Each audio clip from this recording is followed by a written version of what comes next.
案发现场被故意破坏。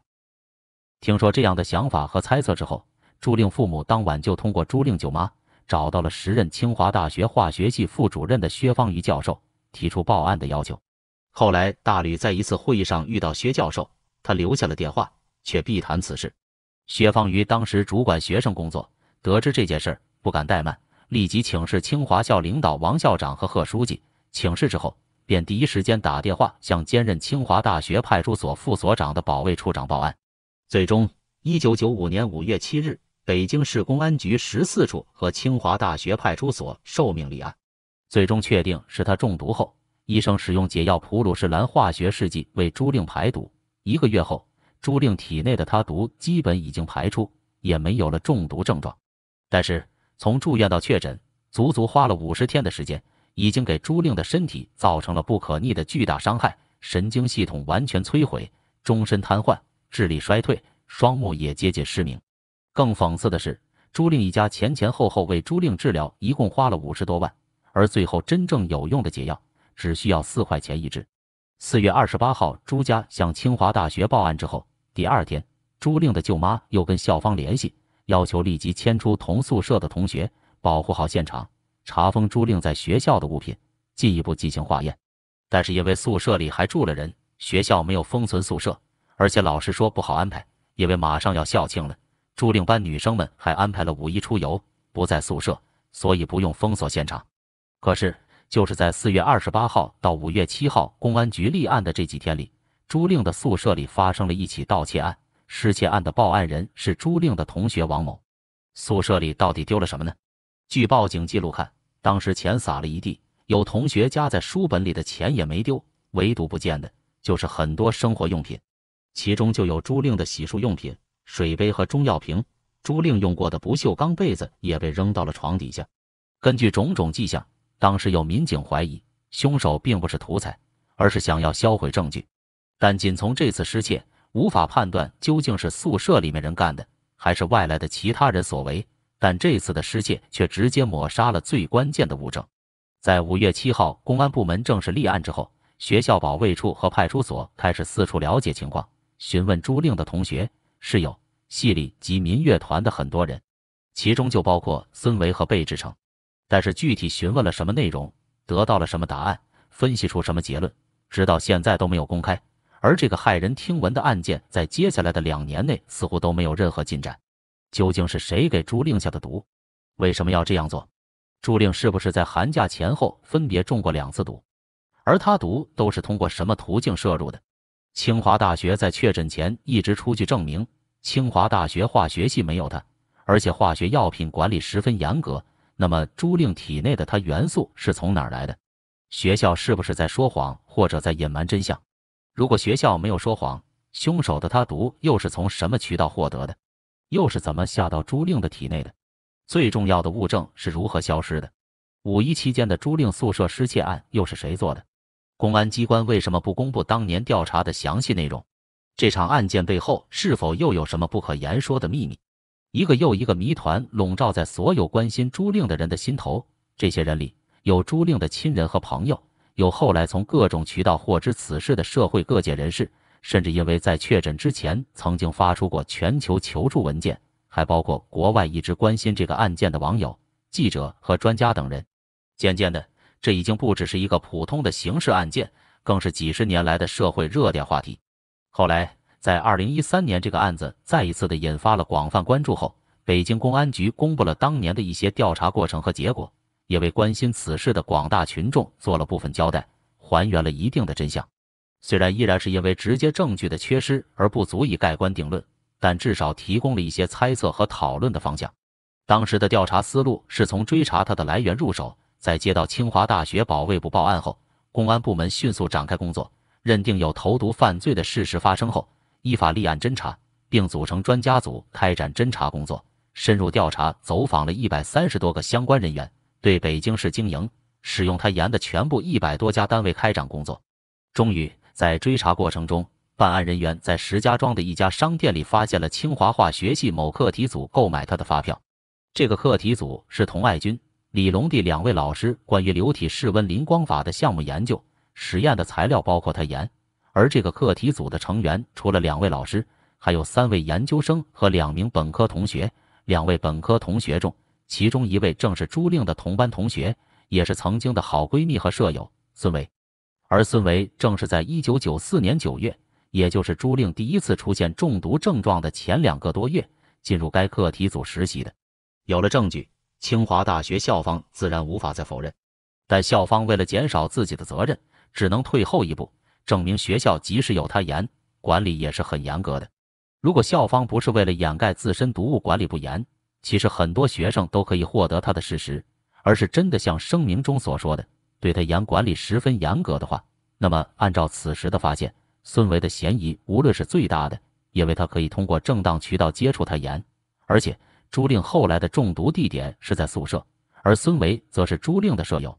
于是警方开始怀疑孙维，并开始寻找孙维的作案动机。据吴承之回忆，1995年夏秋的某天，他从地震局单位的领导那听说，警方曾到他的单位问他跟孙维父亲的关系，还问了他们2人是否在文革期间有什么过节，但是警察并没有询问他本人。这是吴承之第一次注意到孙维这个名字，在此之前，没有人怀疑过孙维。反而和朱令有矛盾的是班里其他2个女同学，那2个女生在朱令重病的时候，甚至都坚决不去探望。包括朱令的男朋友，当时怀疑的也是别人，所以警方去调查2人的父亲之间的关系，可能是因为他们并没有在同学中听说孙维和朱令本人有矛盾，还在寻找其他的动机。而2个人的父亲是地震局的同事，自然引起了警方的关注。吴承之后来对记者明确表示，自己和孙维父亲虽然在同一个单位，但不在同一个部门，他跟孙维没有接触过，连孙维长什么样都不知道，更别说孙维的父亲了。不过从这件事来看，警方在1995年就已经通过调查他的来源，将孙维锁定成嫌疑人了。但那个时候，孙维是不是唯一嫌疑人还不好说，可能当时还有其他的怀疑对象，但当时的怀疑名单，警方并未向朱令父母透露过。6. 第一嫌疑人。1996年年初，朱令的3个室友孙维、王某和金某一起到海军总医院去看望正在做高压氧舱治疗的朱令。朱明新也在医院。他记得那天朱令的笑声格外响亮，这是朱明新最后一次见到孙维。当时朱令的父母完全没有怀疑过孙维，当时清华大学派出所只是说有对象，但并没有告诉对象都是谁。虽然警方之前打听过朱令和孙维父亲之间的关系，但是朱令父母也没往那个方向想过。1996年一整年，朱明新和吴承之都在为朱令的健康忙碌，并一直为寻找答案四处奔走。年中，朱令离开协和医院，转入到其他医院和康复中心。到了年底，朱令的母亲朱明新终于下定决心，准备和协和医院对簿公堂。经过3年的官司纠葛，终身裁定朱令致残并不属于医疗事故，但是协和医院在本次医疗行为中存在一定的不当之处，判协和医院补偿朱令10万元。但是1995年还在紧锣密鼓进行着的调查却中断了。为什么1996年警方没有任何调查行动呢？南方人物周刊2006年1月11日的文章中有这样一句话：10年前，清华大学化学系老师传出消息，拟定的侦破行动因为等待公安局领导的批准再次被延期。1997年6月，眼看着清华大学物化2班这一届即将毕业，朱令的父母心急如焚，大家毕业后就将各奔东西，如果大家都走了，破案就更遥遥无期了。为了敦促公安机关再次采取行动，朱令家在1997年3月25日给公安局当时的局长写了一封信，内容大概是：同学们马上就要毕业，很多人可能还会出国留学，希望公安机关能立即行动起来，抓紧侦破案件。这封信应该起了一定的作用，因为在寄出后1年都没有任何进展的案件又开始行动了。信件寄出1周后，公安局14处已简单了解情况，只是换个地方的说辞，从实验室将孙维带走。孙维在后来发表的声明里自称，在没有任何证据的情况下，要他在印有犯罪嫌疑人字样的纸上签名。这次行动说明，经过1995年到1996年的侦查，其他怀疑对象基本都被排除，只剩下孙维。然后，警方对孙维进行了8小时的连续突审。虽然8小时之后，孙维便被放出，但是这次讯问无疑是捅破了一层窗户纸。之前2年的时间里，由于警方并没有向朱令的父母透露任何关于这场案件的侦查信息，他们并不知道孙维早已成为了警方的怀疑对象。在这次行动之后，北京市公安局一名退休的老同志专门找到朱明新夫妇，告诉他们作案人应该具备的几个条件。首先是1995年朱令回到学校后，他能够接触到朱令的饮食或生活必需用品；其次，他得熟知朱令的活动规律和生活习惯，能够准确掌握投毒的时机和场合；第三，他要懂得他盐的毒性和特点，并能接触到他盐；最后就是要有作案动机和异常表现。很快，薛教授也找到朱令父母说，清华大学化学实验室有他盐，不过多数本科生确实不接触他盐，但朱令同一宿舍的女生因为要帮老师搞课题，能够接触并使用他盐。而后朱令父母开始陆续收到各方的信息，这才知道女儿曾经的好友正是这场案件的第一嫌疑人。在经历了8小时讯问后，孙维显然也很焦虑，想要自证清白。被审讯后的2天，孙维就主动给清华派出所打电话了解情况，并于第2天去信联系。之后，他又分别给系办、系领导、校办、校保卫处、校派出所、公安14处等多个相关部门打电话要求面谈。在后来的声明中，孙维提到，他当初被审讯时第一次听说清华大学说他是唯一能接触到他的学生，而且实验室管理非常严格。于是他便开始挑战这一说法，相当于站在了清华的对立面。1997年4月，孙维的哥哥开始独自在白天工作时间多次进出清华大学化学系的实验楼，取出一瓶标有骷髅头的有毒试剂带出实验楼，并全程录像。孙维在5月5号将拍摄的录像放映给学校领导看，要求清华大学将真实情况反映给公安机关。孙维的哥哥并不是清华大学的学生，孙维想借这些视频证明他不是唯一能够接触到他的学生。看到视频后，清华大学在5月6号早晨便迅速进行实验室大整改，要求所有师生停下手头工作，将所有药品严格分类管理，有毒试剂上锁，并让保卫处进行拍摄。7月18号，孙维芳将其他师生使用他的文献和孙维哥哥拍摄的录像带提交公安部门。朱令家在得知孙维可能是嫌疑人后，也做出了一些行动。朱令的舅舅写信给朱令班上的同学，要求他们提供线索。他还给孙维的父亲打电话，要求私下谈谈，声称手里有孙维犯罪证据，但被孙维的父亲拒绝，并把通话内容递交给了警方。之后，朱令舅舅又给孙维家寄了2封信，指明孙维是凶手，同样被孙维交给了警方。孙维声称这2封信里提到了黑社会，是恐吓信。5月20号，朱令家人又给国家领导人写了1封信，但据吴承之的说法，写完后没有人通知他们处理结果。不仅朱令的舅舅，朱家上下都在为此事奔波，甚至还包括朱令的外公朱启明。朱启明是燕大校友，在校友中间很有影响力，也曾先后任职中共北京市委政策研究室组长、市商业局副局长等。燕大校友通讯1997年8月第24期刊登了国家领导人对朱令案的呼吁文章，提到校友朱涛普、启明同志转交我的关于他外孙女朱令在清华大学学习期间发生他中毒事件的详细材料。文中还呼吁燕京校友和社会各界友人发起捐款救援等活动。当1997年窗户纸被捅破后，朱家和孙家都在努力，一方在努力洗清嫌疑，逃脱惩罚，另一方则不断收集证据，催着公安机关抓紧侦破案件。1997年6月30号，清华大学为92级学生举行毕业典礼，物化2班一共有3人缺席，分别是朱令、孙维和重病休学的班长。孙维在毕业典礼之前收到化学系领导通知，公安机关让学校暂缓颁发他的毕业证书和学位证书。得知消息的孙维芳立即去咨询公安局14处，但14处表示并没有下达这样的通知，并表示警方只管破案，学籍管理是清华校方自己的事儿。于是孙维芳开始给清华党委领导写信，要求学校将缓发毕业证书的决定尽快以书面形式通知并加盖公章。这是给清华校方施压，意思是校方如果不发毕业证，就需要有人为此承担责任。但是学校既不给毕业证，也不出具书面通知，就是拖着。8月下旬，孙维芳和清华校党委、校办及系领导等人再次在校招待所会面。据孙维本人后来的说法，这场谈话依旧是不欢而散。之后，孙维芳坚持，如果不颁发证书，就应该给书面通知。终于，在孙维芳不断的努力下，9月30号，清华大学化学系领导给孙维家打了电话，通知孙维第2天去学校领毕业证书。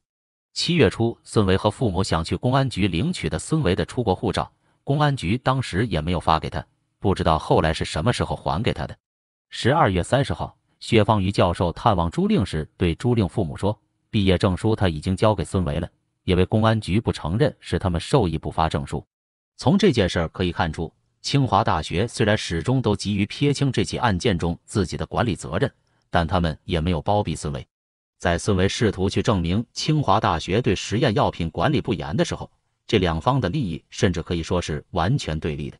清华大学本身也面对着来自朱令家属的压力，所以他们才用扣住孙维毕业证的办法，试图拖住孙维，不让他出国，想为破案争取时间，希望能查清真相。但是由于找不到任何证据，也很难再找到证据，案件始终没有任何进展。最后，清华大学因为实在是受不了孙维方面持续施压，在扣了3个月后，还是把毕业证给他了。薛方瑜向朱令父母解释，解除对他出国限制的原因为，从目前看孙维有疑点，但认定其犯罪的直接证据没拿到。正如朱明新1997年11月18号发表在朱令他中毒远程诊断网的信中写的，警方一直怀疑身为朱令同宿舍兼同班同学的一位女生是真凶，但是他们说少于1%的过硬证据尚属缺乏，比如指纹之类的东西。因为犯罪嫌疑人趁着中毒的临床报告出来的太迟，破坏了朱令宿舍的物品。尽管如此，警方仍表示不会放弃，并有自信在公开的法庭上给嫌疑人定罪。7. 公安局匆匆结案。案件发生10年之后，有一位政协委员写了提案，要求重新调查朱令案，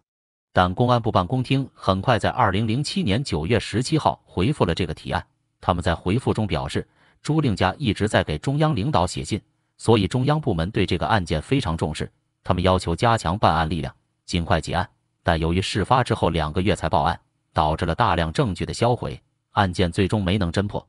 于是1998年，市公安局将办案情况逐级上报，最终市局文保处在1998年8月25号得到批准后结办了这场案件，然后妥善答复了当事人家属。然而，吴承之看到公安局这个回信后却大吃一惊，因为他们作为朱令家属，一直都以为这场案件还在调查中，没有任何人曾经通知他们已经结案了。1998年8月25号，北京市公安局倒是确实约见了朱令的家属，但是他们也只是重新说了一遍大家早就都知道了的事实，比如清华大学实验室购买过他盐，清华大学他盐的使用可能存在保存不严、管理不当的问题等等。但他们并没有说过，这场闹得沸沸扬扬、人尽皆知的朱令案已经办完结案了。结案后第2天，公安14处就找来孙维，告诉他他的嫌疑已经解除，承认没有任何证据证明孙维跟朱令中毒有关。孙维后来自己说，那天他在市公安局14处领导和办案人员在场的情况下，要求提出测谎，但是被拒绝，说没有必要了。从1995年立案到1998年结案，在破案最关键的3年，背后都经历了怎样的暗流涌动？各方势力是如何较量的？最后匆匆结案，是否有什么很难为人所知的隐情呢？当年主办这个案子的是公安局14处刑警队的李警官，他在2006年曾经对记者说过一段模糊的话，这件事在调查工作中已经有了一定结论。从我个人来讲，我不愿意回答；从公安民警的纪律来说，我不宜发表意见。领导要求我怎么向媒体说一些事情，我就只能照办。由于公安纪律的要求，他表示只能说抱歉，没办法开口回答问题。这件事很敏感，过去那么长时间了。当年朱令同一届的同学中有许多都在毕业后选择了出国留学，但是唯独孙维没能出去，虽然他已经拿到了他的毕业证和护照。后来网上有一些爆料称，孙维从小学开始学习就不错，北京4中毕业后又考上清华大学，而且他的托福成绩非常好，毕业前甚至还申请到了国外的奖学金，但最后却没能出去，应该是清华大学不让他出国。出国无望后，孙维就一直在北京工作，似乎0几年才结婚，并不像网上报道的是跟美国人结婚了。其他信息也证明，孙维想去美国，但因为朱令案，他一直没法拿到美国大使馆的签证。他尝试了许多次，还去过广州的美国领事馆，但没有一次成功过。于是孙维便只能留在国内工作，去了诺基亚中国公司当项目经理，后来离职了。2004年，孙维跟男朋友结婚，老公是她的高中同学，也是清华大学的校友。似乎除了不能出国以外，孙维其他的一切生活都回归了正常，步入了正轨。作为朱令案重要的嫌疑人，他似乎并没有受到什么太大的影响。而除了朱令一家，其他人似乎也都已经渐渐淡忘了10年前这场惨案。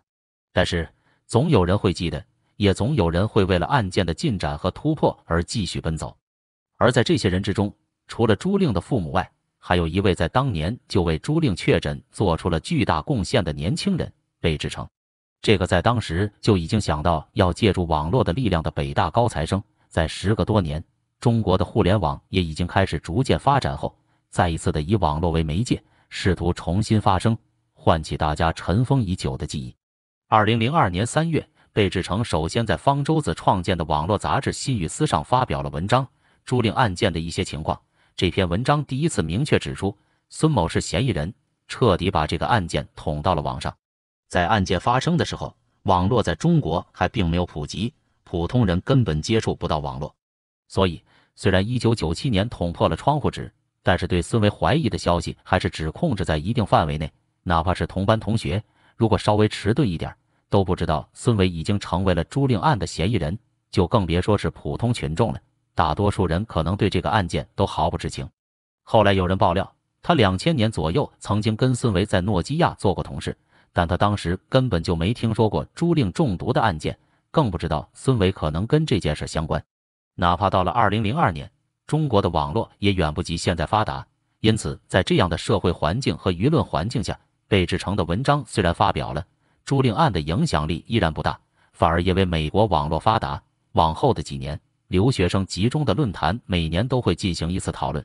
但2002年到2005年期间，中国的互联网发展突飞猛进，于是孙维这个名字和朱令案的知名度越来越广，于是也越来越多的影响到了孙维的现实生活，至少他周围的朋友都知道了。2005年11月30号，一名网友在天涯贴出天妒红颜，10年前的清华女生被毒事件，更是一旦激起千层浪，将整个事件彻底推向了高潮，让案件进一步发酵。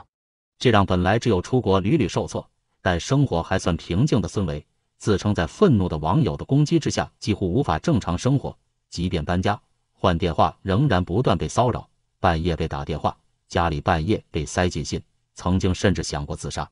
于是2005年12月30号，一篇名为《孙维的声明：驳斥朱令他中毒案件引发的谣言》的帖子横空出世。这篇帖子是孙维在天涯论坛用自己的真名发表的，他在文中列举并反驳了贝志成文章提到的事实和观点，紧随其后的便是当年孙维的大学同班同学几人跟帖，直接或间接的想要证明孙维的讲述属实，也反驳了贝志成的一些说法。接下来的几天，陆续出现很多同学为孙维声援，还有说不知道事实，但是相信孙维人品的跟帖。2006年1月17号，孙维又发表了第2篇文章，再次声明要求重新侦查，为窃听器错误向网友和公安道歉。显然是孙维想放手一搏，为自己赢回声誉。这时确实有很多人反过来愿意选择相信孙维。然而10几天之后，也就是1月29号，有个自称是孙维同班同学的人突然匿名在新浪网发表文章，我们替孙维辩护的真相。他在这篇文章里说，孙维在网上发表声明完全是一次策划周全的集体行动，替他证明的同班同学完全是在他的授意之下跟的帖子，不具有可信度。这篇文章还公开了孙维在第一次发表声明前发给好友们的发帖纲要，指导他们如何回帖。之后，孙维和其他同学之间电子邮件被贝志成曝光，贝志成证明是有黑客黑进了孙维同盟里某个成员的信箱，拿到了这些邮件，然后转交给自己的。这些邮件的大概内容就是孙维让其他同学给他作证，邮件里他们互相抱怨他们如何被网暴，并且互相打气，表示信任彼此，信任孙维。他们还试图去找那些污蔑他们合谋作案的 ID 的信息，里面涉及很多个人隐私。由此可见，参与为孙维发声的这几个同学是真的相信，至少是在孙维面前表示自己真的相信孙维不是凶手。不管真相是什么，这次网上混战的事件，无疑都让朱令案彻底成为了家喻户晓的重大案件。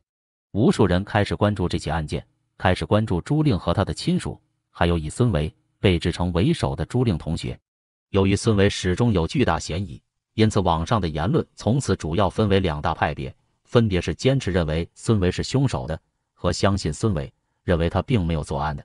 后者包括曾经支持孙维的大学同学们，这些人在网上拥有一个统一的称号——他党。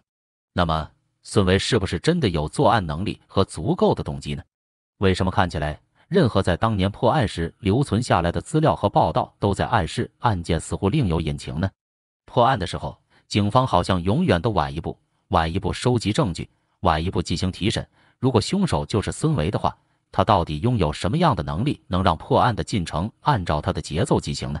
为什么最后结案这么仓促，好像是受到了什么阻力呢？